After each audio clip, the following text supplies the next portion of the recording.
We are seeing the Peak Creek come over in a few spots. This road, for example, looks a little bit more like a river right now because of all of this rain. Danville police got the call around sunrise that shots have been fired at this intersection. It's lunchtime now and it's still covered in crime scene tape. In times like this, I could go on and on about how severe these storms are, but really the images say everything. This is just a sample of what Mother Nature's wrath has left behind. If you're still trying to find somebody to share your love with, be careful because some romance scams can leave you feeling lower than dirt. It's actually picture perfect out here. To be honest, I'm a little bit overdressed, but even I really couldn't help but to purify myself in the waters of Claytor Lake. Dino sign's gonna be underwater when you go down 501. The storms this week have made the Dan River a relentless force of nature in South Boston. All residents can do is try and stay out of the way. We get a lot of rain like we've had in the mountains and all that, and all the water's coming down the Dan River. That's when we really flood. The river reached 29 feet on Saturday, and the flooding blocked one of South Boston's most important roads, the junction of highways 501 and 58. You take 501 going to North Carolina, you can take 501 going to Lynchburg, you can take the 360 going towards Richmond. So this right here feeds a lot. It takes a massive amount of water to drown out this intersection. The last time it happened was when Tropical Storm Michael hovered over Virginia 2 years ago. Matter of fact, when it got out the last time, it was a little bit farther out than it is today. So this is not the worst that we have seen here in Halifax County. It's been a lot worse than this. This time, people flooded to the crossing with their cameras in hand, while state troopers did what they could to keep cars from going through the water.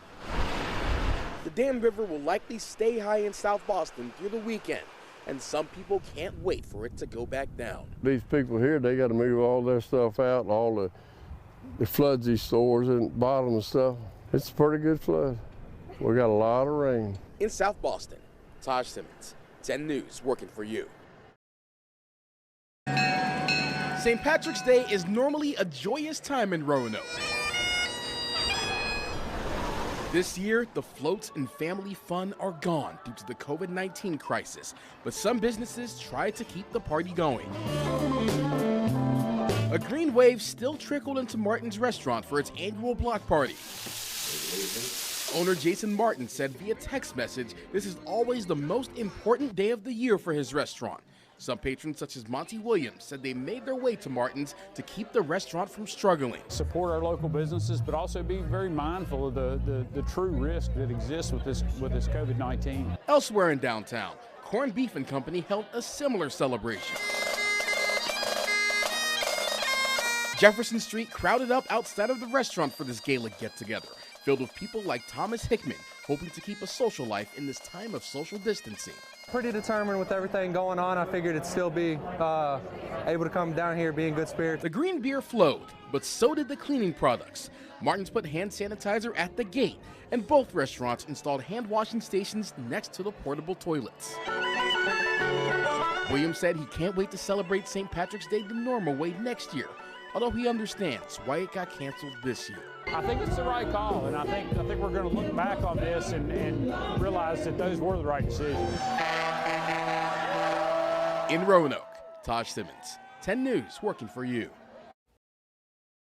What do you do if you've jacked up the New Beginning? Brian Robinson is not your typical pastor, and this definitely is not your typical sanctuary. It's kind of surreal. It's like, oh man, I used to eat my crab legs over there, and now I'm sitting right here and I'm going to church. Many Roanokers remember this building as Parker's Seafood Restaurant. Now it's Layman Church's permanent home to serve up their unique brand of gospel. It's iconic, and we want to honor the Parker's legacy. They love Jesus. We want to honor their legacy by what we do in this building. Jesus said to them, "Children, do you have any fish?" They said, "Yeah, we ain't got no fish. Thanks for rubbing it in, Jesus. Appreciate that." Reminders of the building's past still cling to its walls like barnacles, and Robinson's sermon appropriately focused on faith and fish. All the fish that are anywhere around just start swimming into the nets. This is a Jesus moment. This is an Evan Almighty building the ark moment. The church had been fishing for a new home for years. Before the move, they had held services at the Valley View Movie Theater.